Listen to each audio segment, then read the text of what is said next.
যে প্রতি সেকেন্ডে গুনাহ মুছবে, তার নাম মাহে রমজান। গুনাহ মুছার একটা বড় রবার এসেছে। গুনার দাগ সার্ফ এক্সেল দিয়ে ধোয়া যায় না, বাংলা সাবান দিয়ে ধোয়া যায় না, কারণ দাগটা কিন্তু কলবে ভাই, কলবে। একটা গুনাহ করবেন একটা দাগ পড়ে যাবে, একটা গুনাহ একটা দাগ, একটা গুনাহ একটা দাগ, একটা গুনাহ একটা দাগ। এই দাগ মোছার জন্য একটা আজিমুশ শান রাবার পেয়ে গেলেন। যারা চলে গেছে 2025 সালে কবরে, তারা পায় নাই।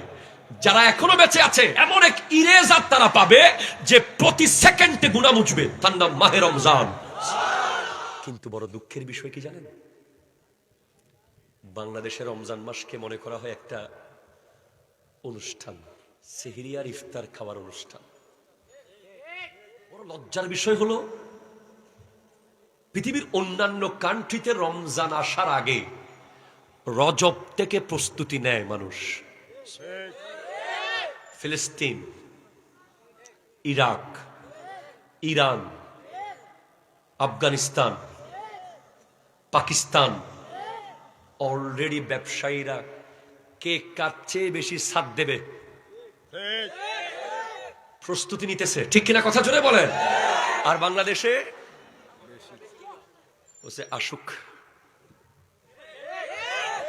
রমজানটা একটু আসুক, মনে হচ্ছে সে ক্ষুধার্ত বাঘের মতো হা করে আছে জনগণকে খেয়ে ফেলার জন্য, ঠিক কিনা জোরে কথা বলেন। বিশ্বের কোন মুসলিম কান্ট্রিতে রমজান এভাবে সেভাবে চলে যেতে পারে না, তারা সেটাকে ভালোভাবে নিয়ে নেয়, অ্যাডভান্টেজ নিয়ে নেয়। আর বাংলাদেশে দেখবেন যে শুধু ইফতার বিক্রি হয়েছে। বাংলাদেশে কত রোজাদার আছে আপনি বুঝবেন যে ইফতারের দোকানে গেলে আইরে পেঁয়াজু আর বেগুনি, অথচ একটা রোজাদারও আপনি পাবেন না, সব বাটপার, ঠিক কিনা জোরে কথা বলে, সব বাটপার। পেঁয়াজু খুর আর বেগুনি খুর, একজনও ঠিক মতো রোজা রাখতেছে না। যদি ঠিক মতো রোজাদার বাংলাদেশে থাকতো, এলপিজি সিন্ডিকেট হয়ে যেত না। ঠিক মতো রোজাদার থাকলে সোয়াবিন তেলের সিন্ডিকেট হতো না। ঠিক মতো রোজাদার থাকলে এই দেশে লাখে 10,000 খাওয়ার লোক পাওয়া যেত না। ঠিক, এগুলো রোজা না,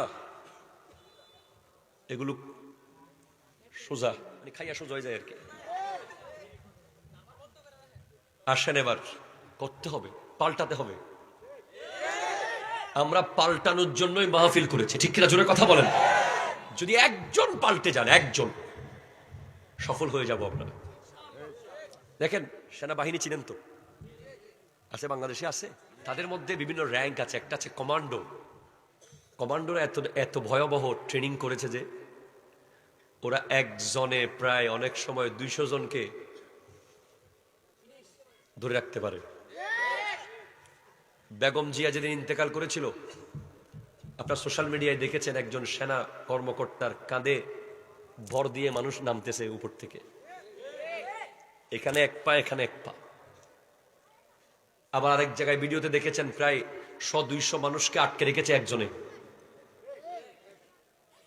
এগুলো একদিনে হয় নাই। প্রথমে আস্তে আস্তে লাফ দেওয়া শিখেছিল, প্রথম ট্রেনিং। পরে যেতে যেতে পাহাড় থেকে লাফ দিয়েছে, পরে হেলিকপ্টার থেকে লাফ দিয়েছে। প্রথমে সাগরে এমনি সাঁতার কাটছে, পরে ডুব দিছে, পরে সাগরের মাঝখানে নেমে সেখান থেকে সাঁতার কেটে পারে আসছে। প্রথমে এমনি হামাগুড়ি দিছে সবুজ মাঠে, পরে দিছে পাথরের উপর, পরে দিছে কাটার উপর। কমান্ডো।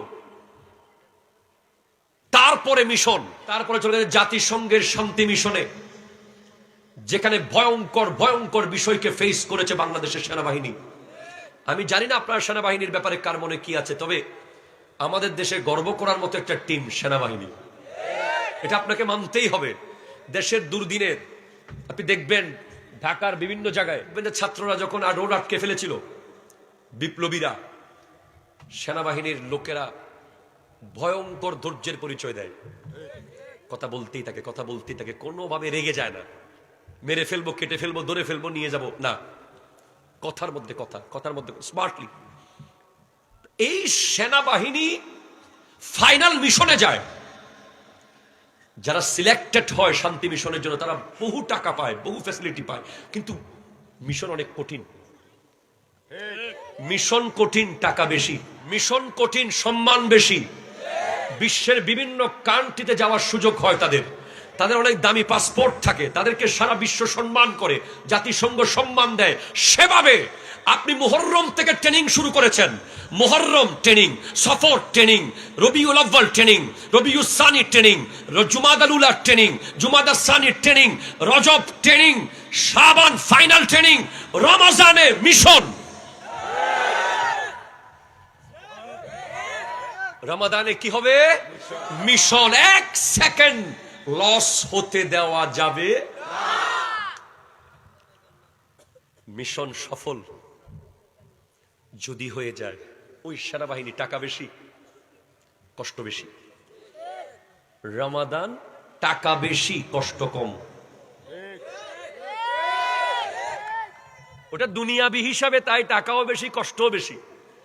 ব্রাহ্মণ বাড়িয়ায় ওয়াজ করলে হাদিয়াও বেশি, কষ্টও বেশি। সিটাঙে বাসার পাশে 10 মিনিটের পথে গেলে কষ্টও কম, হাদিয়াও কম, দুনিয়াবি হিসেব। কিন্তু আল্লাহর দরবারে কষ্ট কম, হাদিয়া বেশি।